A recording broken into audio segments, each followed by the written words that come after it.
મહીસાગરના બાલાસિનોરમાં પીવાના પાણીની પાઇપ તોડી નાખવાનો વિડીયો વાયરલ થયો।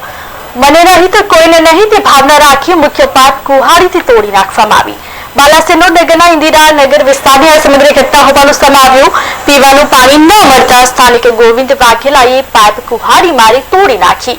બાલાસિનોર નગરપાલિકામાં ઉનાળાની શરૂઆતમાં જ પીવાના પાણી માટે રજળપાટ શરૂ થઈ છે। એક વ્યક્તિ દ્વારા પીવાના પાણીની પાઇપલાઇન તોડી નાખતા હવે લોકો પણ મુશ્કેલીમાં મુકાયા છે। ભર ઉનાળે પીવાની પારાણ સર્જાય છે। મહીસાગરના બાલાસિનોરમાં પીવાના પાણીની પાઇપ તોડી નાખવાનો વિડીયો પણ સામે આવ્યો છે। મને નહીં તો કોઈને નહીં તે ભાવના રાખી મુખ્ય પાઇપ કુહાડીથી તોડી નાખવામાં આવી। બાલાસિનોર નગરના ઇન્દિરા નગર વિસ્તારની આ ઘટના હોવાનું સામે આવ્યું। પીવાના પાણી ન મળતા વિવાદ સર્જાયો છે ત્યારે સ્થાનિક ગોવિંદ વાઘેલાએ પાઇપ કુહાડી મારી તોડી નાખી। બાલાસિનોર નગરપાલિકામાં ઉનાળાની શરૂઆતમાં જ પીવાના પાણી માટે રજળપાટ શરૂ થયો।